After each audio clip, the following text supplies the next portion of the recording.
ముఖ్యమంత్రి రేవంత్ రెడ్డి నేడు పెద్దపల్లిలో పర్యటించనున్నారు. కాంగ్రెస్ ఏడాది పాలన సందర్భంగా కలెక్టరేట్ ఎదుట పెద్దల కల్వల రంగంపల్లి శివారులో నిర్వహించే యువ వికాస నియోజకవర్గ సభకు హాజరు కానున్నారు. సాయంత్రం 4 గంటలకు రంగంపల్లి సబ్ స్టేషన్ వెనుక ఉన్న హెలీప్యాడ్ లో సీఎం ల్యాండ్ అవనున్నారు. అక్కడ నుంచి సభ స్థలికి చేరుకుని వివిధ అభివృద్ధి పనులకు శంకుస్థాపనలు, ప్రారంభోత్సవాలు చేయనున్నారు. ఆ తర్వాత ప్రాంగణంలో ప్రత్యేకంగా ఏర్పాటు చేసిన స్టాల్స్ ను సందర్శించనున్నారు.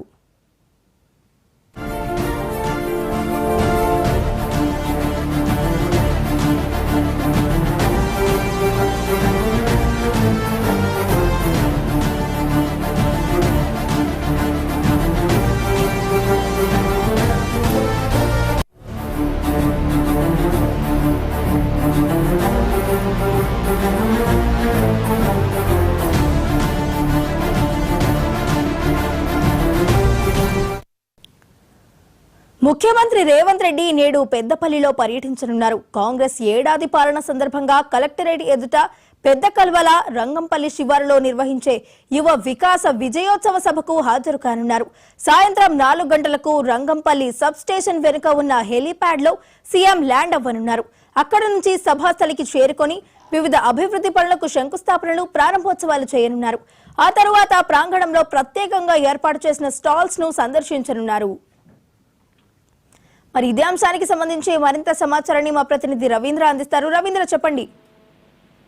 వైష్ణవి, సీఎం రేవంత్ రెడ్డి వస్తున్న నేపథ్యంలో ఈ రోజు పెద్దపల్లి జిల్లాతో పాటు కరీంనగర్ జిల్లా సంబంధించిన హైవేలు కావచ్చు, ఒకవైపు టౌన్లలో మాత్రం ఇప్పటికే పోలీసులు ఆంక్షలు కూడా విధించడం జరిగింది. అయితే రూట్ మ్యాప్ కూడా నిన్ననే డిసైడ్ చేసి వెహికల్ కూడా డైవర్ట్ చేస్తూ ఒకవైపు భద్రతా ఏర్పాట్లను అయితే చేయడం జరిగింది. అయితే రంగంపల్లికి సంబంధించి 4 గంటలకు రంగంపల్లికి చేరుకుంటారు. హెలిప్యాడ్ ద్వారా అక్కడికి చేరుకున్న అనంతరం కూడా అక్కడ కొన్ని అభివృద్ధి పనులకు శంకుస్థాపనలు చేసిన అనంతరము ఒకవైపు పెద్దపల్లి జిల్లాకు చేరుకుంటారు.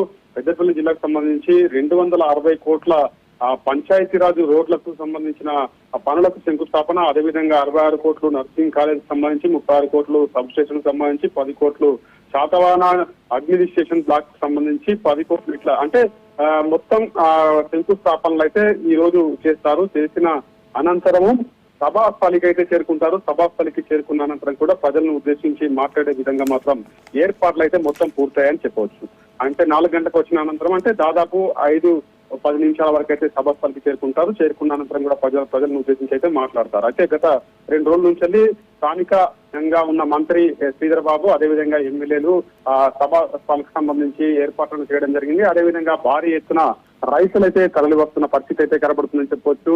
ఆ రైతులు అదేవిధంగా కార్యకర్తలు చాలా వరకు పెద్ద ఎత్తున వచ్చి సభను సక్సెస్ చేసే విధంగా మాత్రం కాంగ్రెస్ శ్రేణులు అయితే ముందరికి పోతున్న పరిస్థితి కనబడుతుంది. అంటే ఈ రోజు ప్రధానంగా పెద్దపల్లి జిల్లాకు సంబంధించి వరాల జల్లులను కూడా సీఎం కేసీఆర్ కుర్పనించనున్నారనే నేపథ్యంలో భారీ ఎత్తున మాత్రం అక్కడ సభను ఏర్పాటు చేయడం జరిగింది. అయితే సీఎం ఒకవైపు రేవంత్ రెడ్డి వచ్చిన అనంతరం కూడా ప్రజలను ఉద్దేశించి మాట్లాడతారు. అయితే గత కొన్ని ఏళ్ల నుంచి కూడా పెద్దపల్లి జిల్లాలో ఇప్పటివరకు అభివృద్ధి పనులు కుంటిపడుతున్నాయనే కోణంలో మాత్రం కాంగ్రెస్ నేతలు ఎప్పటి నుంచో చెప్తున్న పరిస్థితుల నేపథ్యంలో ఇప్పుడు మరి ప్రభుత్వం వచ్చిన అనంతరం కూడా సీఎం గా ఒకవైపు రేవంత్ రెడ్డి ఆ పాదయాత్ర చేస్తున్న సమయంలో ఆ ప్రాంతం అంతా కూడా పర్యటించడం జరిగింది. అదేవిధంగా అక్కడ సమస్యలు ఏ విధంగా ఉన్నాయో తెలుసుకున్నారు. కాబట్టి ఈ రోజు మరి ప్రధానంగా ఏ అంశాలను గురించి ఇంకా మాట్లాడే అవకాశం ఉంది. పెద్దపల్లి జిల్లాకు సంబంధించి ఆ అనుమానం కూడా అక్కడ తిరగడం జరిగింది. కాబట్టి ఇంకేమైనా వరాల జల్లులను కూడా సృష్టించే అవకాశం ఉందా? ఇప్పటికే దాదాపు కొన్ని కోట్ల రూపాయలతో అక్కడ శంకుస్థాపనలు చేస్తున్నారు. అభివృద్ధి పనుల్లో దిశగా ముందరికి పోవాలనే కోణంలో కూడా పెద్దపల్లిని ముందరికి తీసుకుపోతారని కూడా రేవంత్ రెడ్డి అతను పాదయాత్రలో చెప్పడం జరిగింది. మరి ప్రధానంగా ఆ అంశాలను ఏమి మాట్లాడే అవకాశం ఉంటుంది? అదేవిధంగా రామగుండం సంబంధించి గోదావరికని సంబంధించి, అదేవిధంగా గోదావరికని కార్మికులకు సంబంధించి కూడా అక్కడ అంశాలను కొన్ని మాట్లాడే అవకాశం అయితే కనబడుతుందని చెప్పవచ్చు.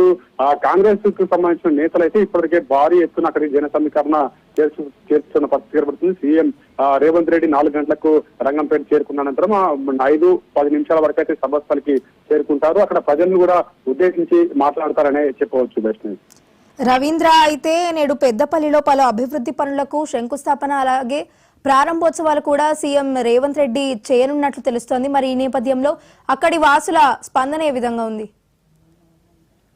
అంటే సీఎం గా ఇప్పుడు సీఎం హోదాలో వస్తుండు. కాకపోతే గతంలో పాదయాత్ర చేస్తున్న సమయంలో కూడా ఆ ప్రాంతం అంతా తిరిగాడు కాబట్టి ఎక్కడెక్కడ ఏ సమస్యలు ఉన్నాయి అనే కోణంలో కూడా అతనికి స్పష్టంగా అవగాహన ఉందనే నేపథ్యంలో కూడా అక్కడ ప్రజలైతే చెప్తున్నారు. అప్పుడు మేము సమస్యలు చాలా చెప్పుకోవడం జరిగింది, కానీ ఆ సమస్యలు ఇప్పుడు తీరుతాయనే మాకు ఆశగా ఉందనే కోణంలో వాళ్ళు చెప్తున్న పరిస్థితి కనబడుతుంది. అంటే రేవంత్ రెడ్డి అక్కడికి రాకముందే ఒకవైపు చాలా వరకు కోట్ల రూపాయలు కూడా దాదాపు అంటే ఏం లేకున్నా ఒక 400 పైచిలక కోట్ల రూపాయలకు సంబంధించి శంకుస్థాపనలు అక్కడ చేసే విధంగా ఇప్పటివరకు అధికారులు డిజైన్ చేసిన పరిస్థితి అయితే కనబడుతుంది. కాబట్టి వచ్చిన అనంతరం కూడా అక్కడ వరాల జల్లులు కూడా కురిపిస్తాడు, ప్రజలను ఉద్దేశించి మాట్లాడతాడు. కాబట్టి ప్రజలు కూడా ఎంతో ఉత్సాహంతో అక్కడికి వచ్చే అవకాశం అయితే కనబడుతుందని చెప్పవచ్చు Vaishnavi. Right, thank you Ravindra.